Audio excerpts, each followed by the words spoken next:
All right, welcome to another week of Legaltech Week for May 29th, 2020. This is Bob Ambrogi, and I am joined once again by our eminent panel of legal journalists, legal tech journalists here to talk about the week's news. Let's go around and introduce ourselves once again for those who may not know us. Molly, let's start with you. Hi, I'm Molly McDonough. I am a media consultant and legal affairs journalist based in the Chicago area. Zach. And to meet myself, everybody, I'm Zach Warren. I'm editor-in-chief of ALM's Legal Tech News, and I am based in the Twin Cities of Minnesota. And Caroline. Hi there, Caroline Hill, editor of Legal IT Insider, aka Orange Rag, based in the UK. Joe. Yeah, I'm Joe Patrice from Above the Law and Cash Cab champion. So, yeah. And Nikki. Nikki Black. I'm the legal technology evangelist with My Case and a legal tech columnist at ABA Journal, Above the Law, Daily Record, and I also blog regularly on the My Case blog. So Joe, you just hit it. I mean, that's the big story of the week, right? Joe Patrice, star of Cash Cab. And what's actually surprised me about this is how many people have no idea what Cash Cab is, because I'm such a Cash Cab fan.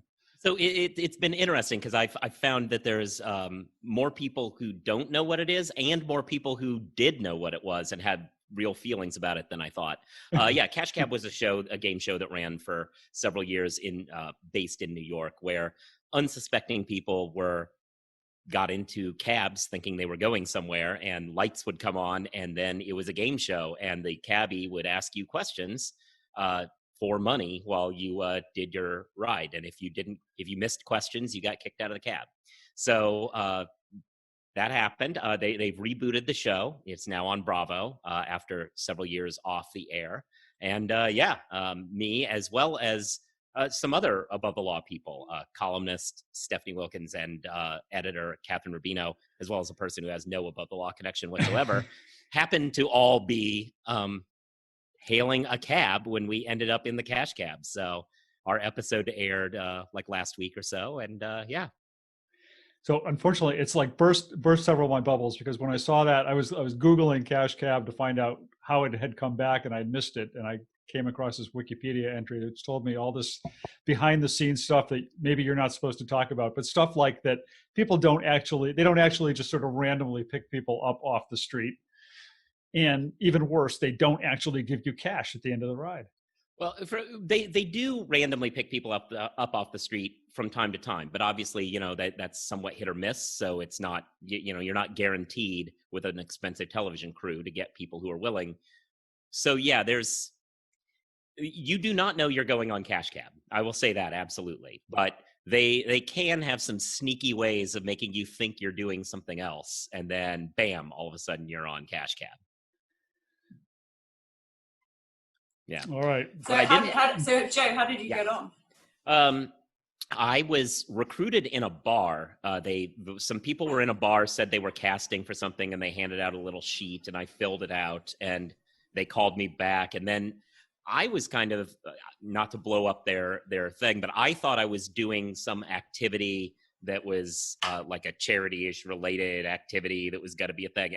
But they come up with these stories to keep people not knowing why. And then they told us, meet here, and then your next clue is going to take you to this other place. And that's why we are in the cab asking to go where we go. My one regret about the show is that they cut out my favorite line, which was as soon as they revealed it was Cash Cab, and after we'd said we wanted to go 20 blocks, I said, oh, in that case, we want to go to JFK. And they did not, they not only said no, but they cut it out of the episode. So. All right. Well, I don't know where to start this week, but I mean, it seems like Zach, you are kind of right there in the. Oh, man, you want a tonal shift, don't you? Yeah, right. Go from Cash Cab to yeah. From the maelstrom from the. Yeah, we were emailing back and forth before the event today, and I mean, like I said at the top, I am located in the Twin Cities of Minnesota. I personally am in St. Paul, not too far from where businesses on University Avenue were looted and set fire to yesterday. I also know some people in South Minneapolis, very close to police precinct, that went up in flames. So that is what I am thinking of this week. But to put a legal tech spin on it, especially, we talk a lot about civil law here, but from the criminal law perspective, the preponderance of video and video evidence increasingly making its way into trial is extremely interesting to me, because I mean, video has been a part of trial as long as there's been TV. There's been camera crews that have been looking at things and have introduced that evidence in the trial. But the fact that anybody with a phone today can be somebody who is collecting evidence for an eventual trial, and there's so many people with the capability to do so, I think is not only good for access to justice, because the more availability of evidence, the greater chance, at least in my view, that justice can be served, but also there are some privacy implications for that. And I know there's been a discussion on Twitter and such this morning that what role does news play in trying to like broadcast who protesters are, and just in terms of like filming the cops who were today arrested. There are so many implications to this, but the fact that video is everywhere now is something that lawyers are going to have to contend with, because it's not going away. This stuff is increasingly going to be not only videoed, but live streamed, and you're going to have to respond very quickly to videos that are going to be out there. I don't know if I have a coherent point in there. I just find it very interesting. Well, one thing that's super interesting that, you know, you mentioned the intersection of the video and the tech and the criminal, criminal law is the increasing amount of tech, these, like the public defenders and the DA's offices are inundated with it. They have to sift through.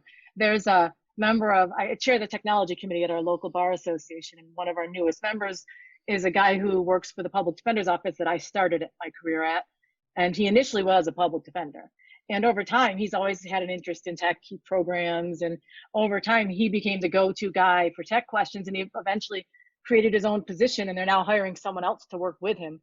And all he does is sift through all this kind of tech, take the phones apart, see where the people were standing when the videos were, you know what I mean, or the angles, but also all the other types of tech as well. And that's increasingly becoming, there was a New York Times article on it, it's increasingly becoming a position in both offices, the PAs and the DAs and the PDs, because this is truly becoming part of criminal cases. And there must be such big questions over reliability. And so obviously in cases like the one we're talking about, it's so fortunate to have this evidence. But I guess there's a real question over, you know, with all the deep fake stuff that we're having to worry about. I guess there's going to be that issue how are they going to be able to, I think there are going to be huge issues over it. But obviously in this case, it's been such a great thing that the evidence is there. Yeah, I definitely think so. And kind of to your point too, Nikki, as I was tracking all of this, I mean, for COVID reasons, as much as anything else, I have not been out of my house, and I have no plans to be out of my house. So I was trying to track as much as I can from Twitter and other sources. But one of the main sources I saw was honestly Snapchat videos. And there are locations within Snapchat that you can go on a map and click, or Instagram videos too. You can click what has happened in this location, what has happened in this location. And the target by me was blowing up with Instagram videos yesterday. So there's location services baked into all of this as well. And there's so much for people to sort through. It's kind of overwhelming, I feel. Yeah, I mean, this also happens. Yeah, go ahead. Well, I was just curious if especially with that last comment, Zach, just whether we'll see, if you can anticipate, requests for some of these companies for social media access especially with the burnings and lootings. I've seen some of the media coverage and some of the shots, and a lot of people are wearing masks, but a lot of people are not wearing masks or not wearing them very well. And what you're talking about, Nikki, too, is that law enforcement uses that as a way to identify potential offenders. That happened with our recent London Bridge attack. I think a lot of the evidence came from bystanders, and they were asking for them to send in their video footage, which obviously was a lot. Yeah, so that's another example. Yeah, and that famously happened after the Boston Marathon bombing, where they just collected tons and tons of everybody's cell phone pictures and whatever else, and pieced it all together. I mean, this was also the week in which the ACLU in Illinois, I think it was, sued Clearview, which is the company that's basically developed this face recognition technology that's mining our social media so that law enforcement agencies can use it to find people that they're looking for, to pin down suspects and whatever. And it's also the week in which we had this this Central Park video episode where one person is using video defensively while the other person is effectively weaponizing it in some way. It's just a bizarre week for tech in that sense. Yeah, and the problem with the Clearview in particular, I really follow all this intersection of privacy and the criminal law and law enforcement because of my background. And Clearview in particular is so problematic because not only are they getting this data in a questionable way, but the way that the law enforcement is just taking this so quickly and buying it from them and using it, AI is inherently biased. I mean, the programming of it does not recognize people of color. It doesn't recognize them accurately at all. It doesn't recognize women's faces. It's designed to identify white men accurately is really what happens. And so, the case that everyone always uses that's so interesting is when I think it was ACLU used Amazon's AI facial detection and ran Congress through it to match it up with mugshots. And the vast majority of people of color in Congress were matched up with mugshots and identified as potential criminals. Which is weird because most of the white guys in Congress actually do have records. Right. So, but it's so problematic, and I'm glad the ACLU is suing them because that's got to be kept under control. Well, and Illinois is friendly to that kind of a suit, right? Don't they have that really? I'm vaguely remembering they have that fairly aggressive law about privacy that says you can't do facial recognition and stuff like that, right? Isn't that Illinois? BIPA, the Biometric Act, which is that's what I'm talking about. Suit was. Mm-hmm. That's what I meant. Yep. Yeah, and that applies to pretty much all biometrics. So I would assume the facial recognition. That's why they're suing in Illinois specifically. Yeah. So Minneapolis is burning. The nation's undergoing a pandemic, and our president is focusing his attention on Twitter. Waging war against Twitter. Always with the right priorities. 2020. Nikki, you wanted to talk a little bit about that. Do you want to say something about that? Well, the minute that Twitter started labeling his tweets, that was groundbreaking. I mean, for them to do that to anyone, let alone the president, and they're doubling down now that he's signed that executive order, which I am not. I know that there's a couple of other people here that may be able to speak a little more cogently about that order itself in the section 250 that it refers to. But 230. 230. I can't even get the section right. But for me it was more just that the social media company was taking a stand. And then the other super interesting thing that's happening is, Zuckerberg came out and said, "Oh, it's not our job to be the arbiter of the truth." And now there's all those really funny memes going around with headlines like Mark Zuckerberg, child molester Mark Zuckerberg dies at 36. Right. Or, says that Facebook isn't supposed to be the arbiter of the truth, so it's interesting to see that whole reaction. But, and the other thing that someone said that I thought was super telling was, we're in the middle of this huge pandemic and the president sits around and doesn't do anything for the most part for months and months and months. But as soon as Twitter slaps something on one of his tweets, he's got an executive order ready the next day. So it's the whole concept of priorities. It's just stunning, kind of what we're living in, and it feels a little bit surreal. But I know there's also some legal issues to address, and if someone else wants to run with those, I just wanted to make some commentary. Well, I mean, I just think one of the most interesting things is it just appears that he's absolutely shooting himself in the foot with the executive order. That if in fact he requires internet companies of any kind, whether it's Twitter or Facebook or whatever else, to be more diligent in their policing of content on their sites, then and to be more responsible for content on their sites, then what they're going to have to do is block him all that much more and impose more restraints on what he says. So I just don't understand it. Not that I ever. And that's the takeaway that a lot of people have had. And I think that certainly he's using that sort of rhetoric, and that's what the rhetoric of like Josh Hawley and people like that have said. But I think it misses that his order itself, which has a bunch of other legal issues we can get into, but the way in which he's phrased this order is actually a little different that avoids that, I think. And I think a lot of people are grouping it together because, so Section 230, for people who don't know, is part of the Communication Decency Act. And it says basically that if you provide a platform that people who aren't you can interact on, you're not responsible for what they say. So, and you know, like, it's what allows Facebook to have people post things and Twitter have comments, whatever. That's not entirely a blanket rule. There's a kind of a good faith standard, as there. I mean, lawyers, we threw some negligence standard onto everything, but there's, so long as you don't say, I'm starting a website called Defamation R Us, put everything you want up, you basically can not be liable for what other people say. So his anger at Twitter is weird to make this a Section 230 issue, because Twitter saying we think this is a lie has nothing to do with 230. That's just them saying what they want to say. Right. And that's the crux. So he's going after 230, but he's not, if he were to say we should not have Section 230, which means that Twitter would have to worry they'd be sued every time he says Joe Scarborough murdered somebody, something else he said this week, then Twitter would be worried that Joe Scarborough might sue them too, and they would block him.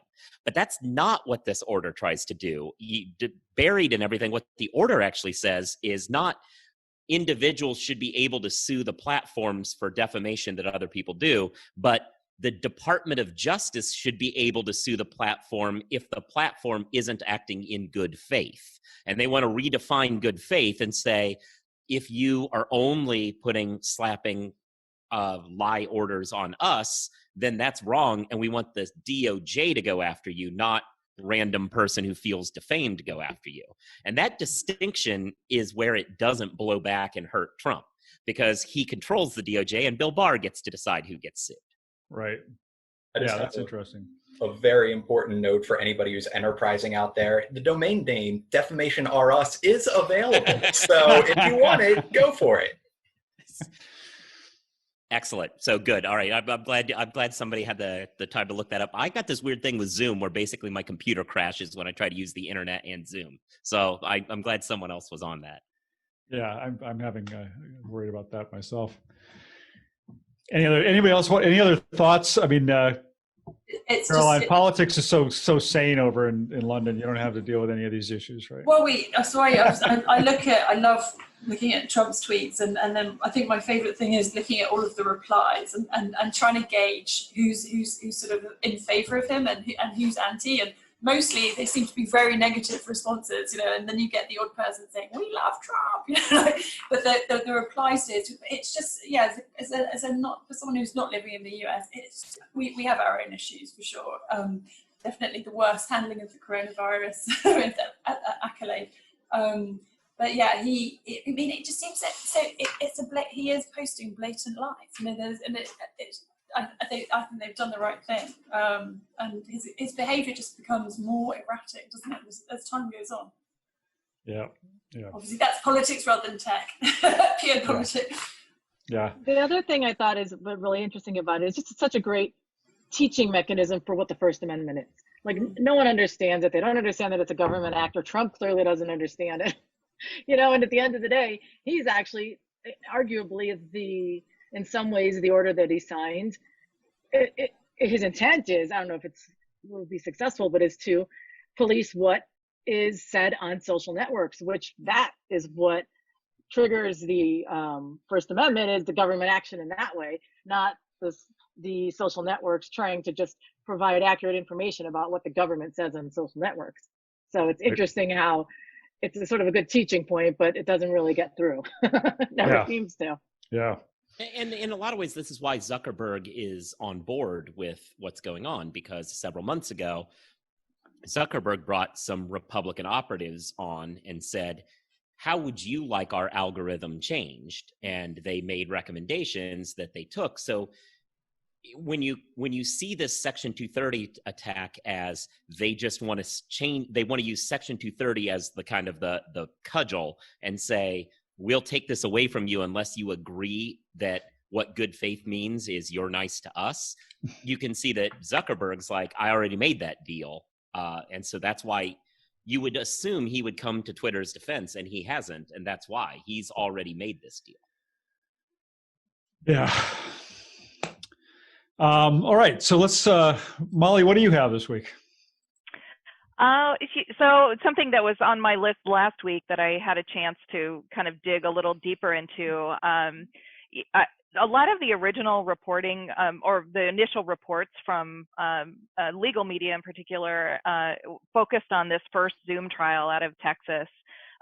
It was a non-binding jury trial, and a lot of it focused on this one juror who went MIA to take a phone call. And it was actually during the selection process. So it was just kind of like, that seemed to be what the story was.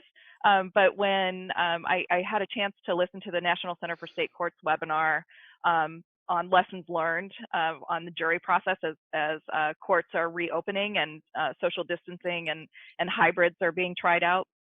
And one of the judges, who she referred to herself as the high-tech bailiff, in that case, they had a presiding judge and then her as the high-tech bailiff, went through a lot of the lessons learned, and it was fascinating, including, they did a lot of studying of what the jurors thought about the process.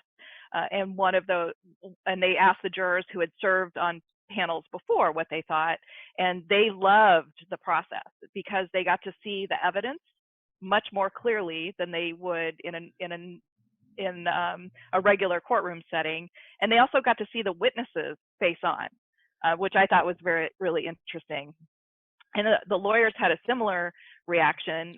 They were skeptical at first, but, going through the process and being familiar with the Zoom, they use Zoom platform, they also felt like they were able to get more forthcoming answers from the prospective jurors when they were seating them. I also liked that they were able to use the Zoom rooms. So they separated the lawyers and the judge off into a room so they could have their sidebars, which actually is going to be a huge challenge when courts go back into session doing kind of social distancing with sidebars. Can you even have those? Some of the judges are saying no, Right. They're going to eliminate sidebars, or have to go into another room and social distance. Right.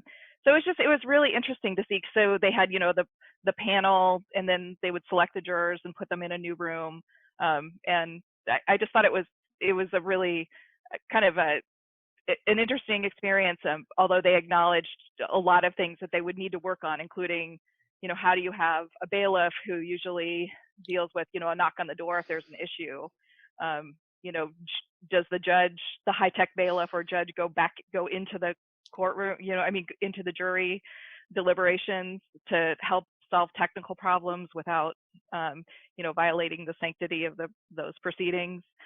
Lots of little issues. I just thought it was really interesting, and kind of back to points we've talked about before, which is these webinars that especially the National Center for State Courts and the Rapid Response Team from the Conference of Chief Justices, I think it is really, and state court administrators, is really great. They had these judges from all over the country. On this panel, they had judges from Miami, Oregon, so Florida, Oregon, Massachusetts, Texas, and Missouri. And they're all doing something, either in person or hybrids or, you know, some other format. And a lot of the experiences that they talked about with the jury, the non-binding case in Texas, they're using similar approaches with grand juries in Missouri. And they've even feel like that they're on solid ground statutorily holding a grand jury virtually, because the only constitutional requirement is that the grand jury be assembled. It doesn't say in person. Yeah. So but he cautioned. The framers weren't thinking about Zoom. Right. They were not thinking about Zoom.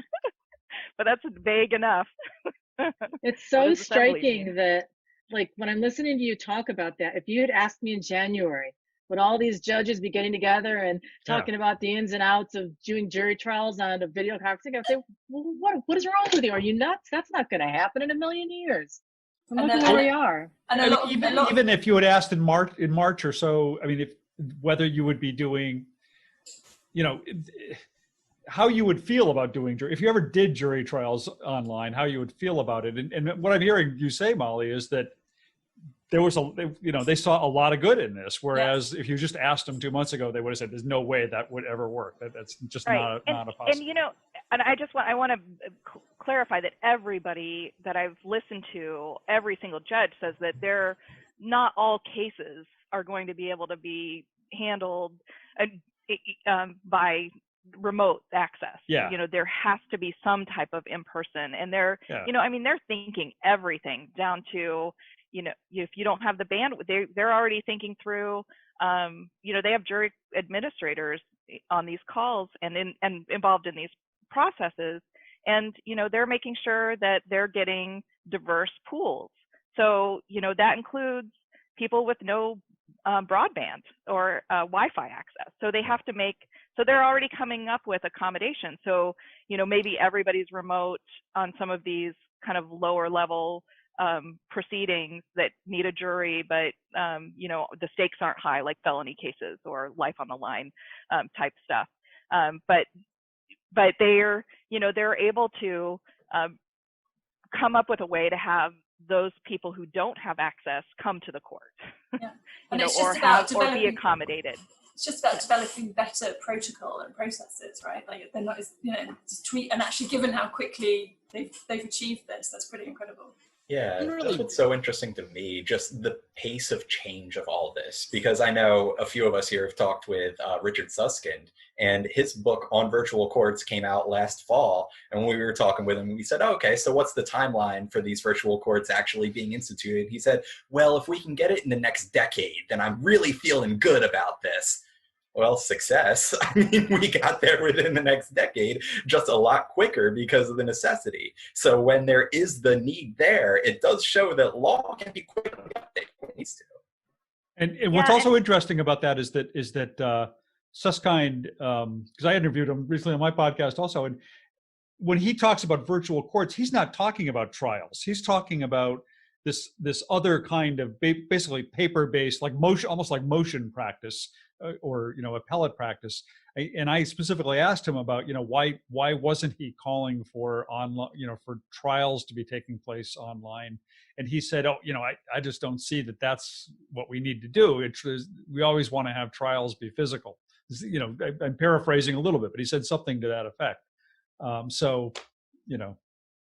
I'm really interested in the aspect of this about how jurors can now see witnesses face on, which, you know, going back to law school and everything, like so much of the American legal system is based on the idea that you can't disrupt the jury's decision because they were there to judge whether or not that person was lying or telling the truth. And then you look at the geography of the courtroom, and they're usually stuck in a corner, barely can see the person head on, like have no idea. And if you really believe what behavioral psychologists would suggest, that you can understand somebody mostly by looking at them, it seems as though this is probably the first time that juries have ever really been reliable. But I mean, that's a whole different, if there's some enterprising law professor who wants to write their paper on it, by all means, this is your inspiration. But somebody should get into that, because I think that's the interesting angle to me. Yeah, that as a former courts reporter sitting in the gallery covering trials, it's a very different experience watching the proceedings on video, and it's also extremely different from than cameras in the court. When you have cameras in the courtroom, they're still way in the back, or bird's eye view kind of thing. You don't have that in most of the cameras in the court experiences. You don't have that personal face head-on view of what's happening. So it's definitely a more intimate, much more intimate, oddly, experience to be face to face with the witness. And so I hadn't even thought about that until I started hearing these judges talk about the experiences of the jurors. And yeah, that's a radical change in any of the proceedings. And we heard, I think we talked about it maybe a couple weeks ago with the Supreme Court, the feeling of equality among the lawyers arguing, because their photos are their picture frames are the same size. There's It's counterintuitive, isn't it? That there's this sort of, it's improved things that you would certainly not expect that. And on the Supreme Court level, that's maybe some breaking news that the bipartisan heads of the Judiciary Committee just sent a letter telling Chief Justice Roberts that, in their opinion, they really want him to continue with this. He'll probably say no, but that's what they put out there. Right. Caroline, what about you? What was the news for you this week? Well, it seems sort of miniature compared to a lot of these sort of high-level issues that we've been talking about, but actually it's really big news in terms of Oracle. Kemp Little, UK top 100 law firm, has become the first firm to sign up to Oracle's new ERP. It's the pure legal tech story, obviously. So Oracle at the turn of the century, they did look like they were going to enter the legal tech market. They actually are still in use at Clifford Chance. It's the basis of their PM practice management system. They've done this deal. So Oracle announced at the beginning of 2019 that they were launching this new ERP. Obviously, Oracle's huge. It's quite good news in terms of its competition in a sector of the market that needs more competition. But there were a lot of questions. I actually went to the launch meeting, and there was a lot of lack of detail. There still, I think, is quite a lack of detail, to be honest with you, and really not clear. And there's lots of questions. But anyway, Kemp Little, they've signed up at possibly the worst time possible in terms of launching a big system like this. I spoke to them a few weeks ago and didn't write about it immediately because it was as COVID hit and it just didn't feel appropriate, to be honest with you, just because everyone was talking about COVID and I just thought it would be wasted, to be perfectly honest. But so there are going to be some delays, but it's potentially good news. I think they're going to be a real test case. Obviously, Oracle will be hoping that they're the start of this taking off. It's not a great time, but the other interesting things are so there's always this sort of question over do firms need an Oracle type system, speaking to the person leading this is their head of innovation or chief digital officer, Gerard Frith, and he was saying, well, a lot of other professional services firms are using Oracle ERP. Just because we're a law firm, it doesn't matter. Actually, there are reasons why. He obviously gets this. I'm not suggesting he doesn't, but there are reasons why it can make it difficult. And obviously, we have to have certain things which they have built around billing and counsel fees and that kind of thing. But they're definitely going to be very much now, going to be looked at to see how it works out. Yeah, that's interesting. It's funny because Well, my perception is there haven't been a lot of new entrants into the whole sort of practice management, case management sector for a while now. When there were, of course, a surge of them for a while.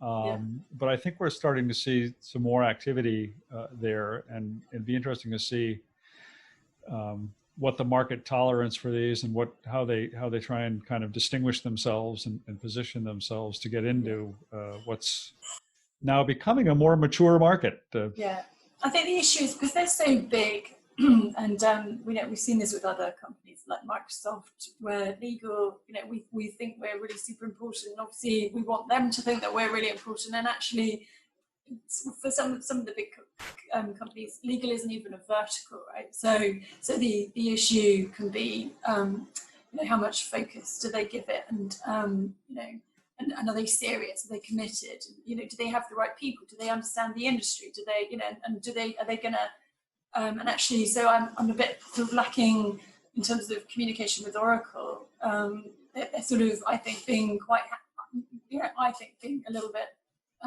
vague, to be perfectly honest with you, but be interesting. Hopefully we'll get some more detail. And I think it needs more, you're right, that sector of the market needs more competition. So potentially it's a good thing. But we've obviously seen this before, where these big systems can be a complete nightmare. So it would be interesting to see how smooth it is.